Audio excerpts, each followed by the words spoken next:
আসসালামু আলাইকুম। প্রিয় দর্শক, গত দুদিন ধরে বিশেষ করে জাতীয় সংসদে বিএনপি সংসদ সদস্য অ্যাডভোকেট ফজলুর রহমানের সেই বহুল আলোচিত বক্তব্যের পর জামাতে ইসলামের নেতাদের মধ্যে অনেকে বলতে শোনা যাচ্ছে যে এই রাজাকার প্রসঙ্গ নিয়ে মুক্তিযুদ্ধের এত বছর পরেও কেন দেশে জাতির মধ্যে একটা বিভেদ তৈরি করার চেষ্টা করা হচ্ছে। এই প্রসঙ্গটা আসছে, বারবারই আসছে।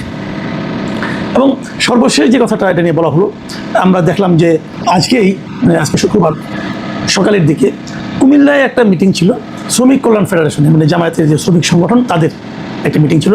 সেই মিটিং শেষ করে সাংবাদিকদের সঙ্গে আলাপকালে জামাতে ইসলামের যিনি সেক্রেটারি জেনারেল মিস্টার গোলাম পরোয়ার, তিনি কিছু মন্তব্য করেছেন এই মুক্তিযুদ্ধ, রাজাকার, ৭১ এই সমস্ত প্রসঙ্গ নিয়ে। তিনি একটা কথা বলেছে, যে কথাগুলি আমি সেই কথাগুলো একটু আলোচনা করতে চাই। আসলে রাজাকার প্রসঙ্গটা এই মুহূর্তে আনা এবং এটা নিয়ে আলোচনা করা জরুরি কিনা একটা প্রশ্ন। আবার এটাকে কেন্দ্র করে সমাজের মধ্যে একটা বিভেদ তৈরি, সেটাও জরুরি কিনা, এই প্রসঙ্গগুলো নিয়ে আমি একটু কথা বলতে চাই। আমি মিয়া গোলাম পরোয়ারের বক্তব্যগুলো আমি আগে আপনাদেরকে বলতে চাই, তারপরে আমি একটু জবাব দেব। তিনি বলেছেন, পাকিস্তানের আমলে সেই সময়ে রাজনৈতিক প্রেক্ষাপটে তখনকার যারা রাজনৈতিক দল ছিল তাদের রাজনৈতিক পলিসি এবং ভূমিকা এগুলো নিয়ে আলোচনা হতে পারে, কিন্তু সেই সময়ের জামাত এবং আজকের জামাত এক না। সেই সময়ের জামাতের পর জামাতে ইসলাম বহুবার তার গঠনতন্ত্র, নীতি, পদ্ধতি এগুলো বদলিয়েছে। কাজেই এই জামাতকে আগের জামাতের মতো করে বিবেচনা করা ঠিক নয়। কথাটা অর্ধেক সত্য, অর্ধেক নিয়ে আমার কোনো আপত্তি নেই। জামাত যে বহুবার গঠনতন্ত্র পরিবর্তন করেছে এটাই মানতে রাজি আছি। তাদের নামও তো পরিবর্তন করেছে, তার নাম পরিবর্তিত হয়েছে, সব কিছু পরিবর্তিত হয়েছে, এতে আমার কোনো সমস্যা নেই। নেতৃত্বেও পরিবর্তন এসেছে। তখন গোলাম আজম নেতা ছিল, এখন তো গোলাম আজম নেই, মারাই গেছেন। থাকলে হয়তো উনিই থাকতেন। দেশ স্বাধীন হওয়ার পর গোলাম আজম যখন দেশে সক্রিয় হয়েছেন তখন তো সেই গোলাম আজমকে তারা নেতা মেনেছেন। কিন্তু এই গোলাম আজমের যে নেতৃত্ব ছিল পাকিস্তান আমলের, এবং ওই সময় গোলাম আজমের যে কর্মকাণ্ড ছিল সেটা নিয়ে তো জামাত কখনোই কিন্তু বলে নাই যে আমরা কর্মকাণ্ড ভুল ছিল। আমার কিন্তু সেই একই প্রশ্ন যে ওই সময়কার যে রাজনৈতিক তাদের পলিসি, রাজনীতি তারা যেভাবে করতো সেটা নিয়ে আসলেই আলোচনা হতে পারে। উনি বলেছেন, আমিও মনে করি হ্যাঁ ওটা নিয়ে আলোচনা হতে পারে। ওটা নিয়ে আলোচনা হচ্ছে না বলেই এই ঝামেলা। দেখুন সেই সময় জামাতের পলিসি কী ছিল? সেই সময় জামাত, আমাদের যখন মুক্তিযুদ্ধ হয় সেই মুক্তিযুদ্ধের সময় জামাতের পলিসি ছিল, মুক্তিযোদ্ধারা যে কাজটা করছিলেন, মানে দেশটাকে, পাকিস্তানটাকে পরিবর্তন করে বাংলাদেশ বানাতে চেয়েছিলেন, একটা মুক্তি সংগ্রাম করতে চেয়েছিল এবং মুক্তি সংগ্রাম তারা করেছিল, স্বাধীনতার জন্য যুদ্ধ করেছিল। সেই যুদ্ধের ব্যাপারে জামাতের অবস্থান ছিল নেগেটিভ, বিরোধিতা করেছিল। জামাত বলেছিল এটা ঠিক না, এর মাধ্যমে দেশটাকে ভেঙে ফেলা হচ্ছে, এটা একটা আন্তর্জাতিক ষড়যন্ত্র, ভারতের ষড়যন্ত্র, ভারত দেশটাকে ভাঙার জন্য এগুলি করছে। অতএব এই মুক্তিযুদ্ধদের প্রতিহত করতে হবে, এবং প্রতিহত করার জন্য তারা ওই সময়ে পাকিস্তানি বাহিনীকে সহায়তা করেছে এবং নিজেরাও তাদের রাজাকার এবং আল বদরের নামে আলাদা সংগঠন এবং বাহিনী গঠন করে নিজেরাও অস্ত্র ধরেছে। তাহলে তারা অস্ত্র কার বিরুদ্ধে ধরেছিল? মুক্তিযোদ্ধাদের বিরুদ্ধে ধরেছিল, মুক্তিকামী জনতার বিরুদ্ধে ধরেছিল। তো তাদের সেই যে ভূমিকাটা, হ্যাঁ মানলাম এটা তাদের ওই সময়ের রাজনৈতিক পলিসি, আমাদের মানতে কোনো আপত্তি নাই। কিন্তু আমার প্রশ্ন হচ্ছে, সেই পলিসিটা কি ঠিক ছিল? সেই পলিসিটা যে ভুল ছিল সেই কথাটা জামাতের আজকের নেতৃত্ব একবারও কি বলেছে? আমাদের বক্তব্য কিন্তু সেটাই। আপনি বলুন যে আমাদের ওই সময়ের কর্মকাণ্ড ভুল ছিল, সেই জন্য আমরা ক্ষমা চাই। জামাতের নেতারা কিন্তু প্রায় বলেন, জামাতের নেতা কর্মী তারা প্রায় বলেন যে ২৪-এর গণ আন্দোলনের আগে আওয়ামী লীগ যে শাসন চালিয়েছিল, স্বৈরাচারী শাসন চালিয়েছিল এবং সবার উপরে যে স্টিম রোলার চালিয়েছিল, মানুষের অধিকার হরণ করেছিল, আওয়ামী লীগ যে এই তাদেরকে ক্ষমতায় টিকে থাকার জন্য নির্বিচারে মানুষের উপর গুলি চালিয়েছিল, অনেক লোক মারা গেছে, এই জন্য আওয়ামী লীগ একবারও ক্ষমা প্রার্থনা করেনি, একবারও অনুশোচনা করেনি। কথা সত্য, কিন্তু আবার এখানে একটু প্রশ্ন আছে, সেই অনুশোচনা করার মতো পরিবেশ কি আপনারা তৈরি করেছিলেন একবারের জন্য? কোনো আওয়ামী লীগের লিডার হিসেবে বলে আমি অনুতপ্ত, তাকে তো আপনার মবের মাধ্যমে তখন মেরেই ফেলতেন, বাড়ি ঘরে অ্যাটাক করেছেন। কিন্তু জামাতে ইসলামের নেতৃবৃন্দ যদি আজকে বলে যে ৭১ আমরা যা করেছি সেটা আমরা ভুল করেছি, অথবা আমাদের দল ওই সময় যা করেছি সেটা ভুল করেছে, তাহলে কিন্তু তাদের মবের শিকার হতে হবে না। এই আমি নির্বাচনের আগে কিন্তু আমি তাদেরকে একটা পরামর্শ দিয়েছিলাম যে আপনারা ৭১-এর অবস্থানটা নিয়ে পরিষ্কার করেন, বলেন যে ৭১-এ আমরা যা করেছি সেটা আমরা ভুল করেছি। আপনারা তো একবারও বলেন নাই। যদি আপনি না বলেন তাহলে আপনাদের ওই সময় যে রাজনীতিটা ভুল ছিল সেটা যদি আপনি না বলেন, না উচ্চারণ করেন, তার মানে হলো কি? তার মানে আপনারা ওই রাজনীতিটাকেই ধারণ করেন। এখন ওই রাজনীতির ধারণটা কীভাবে করেন আপনারা?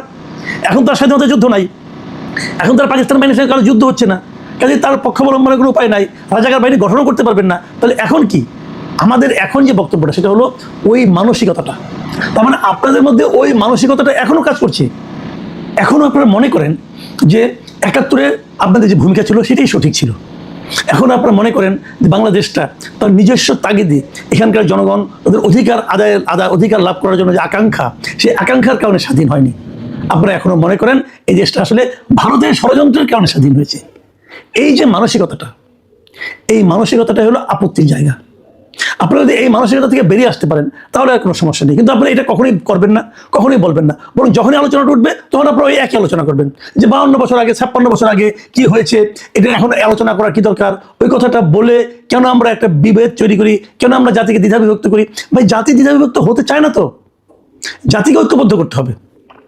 কিন্তু সেই ঐক্যবদ্ধের ক্ষেত্রে আপনারা কিন্তু জাতিকে দ্বিধা বিভক্ত করে রাখছেন, মানে আপনারা বলার চেষ্টা করতেছেন আমার মুক্তিযুদ্ধটা ঠিক ছিল না। এখন আপনাদের সঙ্গে যদি আমাদেরকে ঐক্যবদ্ধ হতে হয় তাহলে আমাদেরকে স্বীকার করতে হবে যে মুক্তিযুদ্ধ ঠিক ছিল না, সেটা তো আমরা পারছি না। দেখুন, মুক্তিযুদ্ধটা কোনো রাজনৈতিক দলের একক সিদ্ধান্তের বিষয় ছিল না। মুক্তিযুদ্ধের যে এটা সারা দেশের একটা গণযুদ্ধ ছিল, দেশের সকল মানুষ এতে অংশ নিয়েছিল। এখান থেকে বেরিয়ে আসার কোনো সুযোগ নেই। আওয়ামী লীগ যে কাজটা করেছিল, আওয়ামী লীগ এই মুক্তিযুদ্ধটাকে তাদের দলীয় সম্পত্তিতে পরিণত করার চেষ্টা করেছিল এবং এর মাধ্যমে তারা দেশটাকে দ্বিধা বিভক্ত করেছিল। আর আপনারা যেটা করছেন, আপনারা তো ঠিক তার উল্টা কাজটাই করছেন। আপনারা এখনো মুক্তিযুদ্ধটা যে একটা জনযুদ্ধ ছিল, এদেশের প্রত্যেকটা মানুষের মনের আকুতি ছিল মুক্তিযুদ্ধের প্রতি, সেই জিনিসটা আপনারা স্বীকার করে যাচ্ছেন না। আপনারা এখনো বলতে যাচ্ছেন যে আমরা দুই ভাই একত্রে খুব ভালো ছিলাম, পশ্চিম পাকিস্তান আর পূর্ব পাকিস্তান, তার মাঝখানে ইন্ডিয়া এসে ষড়যন্ত্র করে দেশটাকে দুই ভাগ করে দিয়েছে। এবং যে কারণে আপনাদের আমরা 5ই আগস্টের পরে দেখেছি আপনারা কিন্তু 47-এর পরে সরাসরি চলে আসেন 2024-এ, এবং এই 2024-কে দ্বিতীয় স্বাধীনতা যুদ্ধ এগুলি বলারও আপনারা চেষ্টা করেছেন। কিন্তু ঘটনাটা সেরকম নয়। 71-এর মুক্তিযুদ্ধের সঙ্গে 47-এর তুলনা করা যাবে না, 24-এর তো নয়ই। 71 মুক্তিযুদ্ধ ছিল একটা মহান মুক্তিযুদ্ধ, একটা জনযুদ্ধ। দেশের প্রত্যেকটা মানুষ মনে প্রাণে এই যুদ্ধের সঙ্গে জড়িয়ে পড়েছিল। সেই যুদ্ধকে আপনি 47-এর সঙ্গে তুলনা করবেন, সেই যুদ্ধকে আপনি 24-এর সঙ্গে তুলনা করবেন, এর মাধ্যমেই তো আপনার জাতিকে দ্বিধা বিভক্ত করে দিচ্ছেন। এটা তো ঠিক না। মিয়া গোলাম পরোয়ার একটা কথা বলেছেন, সে কথাটা হলো যে জামায়াতের গঠনতন্ত্র পড়ে দেখবেন, ভূমিকাতে আমরা বলেছি যে মহান মুক্তিযুদ্ধের বীর যোদ্ধাদের লড়াই ও সংগ্রামকে আমরা শ্রদ্ধার সঙ্গে ধারণ করি।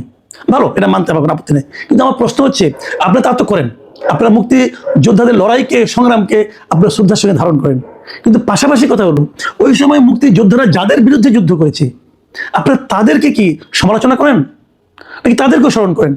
আপনি একই সঙ্গে মুক্তি যোদ্ধাদেরকেও স্মরণ করবেন, একই সঙ্গে মুক্তিযুদ্ধের বিরোধী শক্তিকেও শ্রদ্ধার সঙ্গে স্মরণ করবেন, তাহলে তো ভাই হবে না।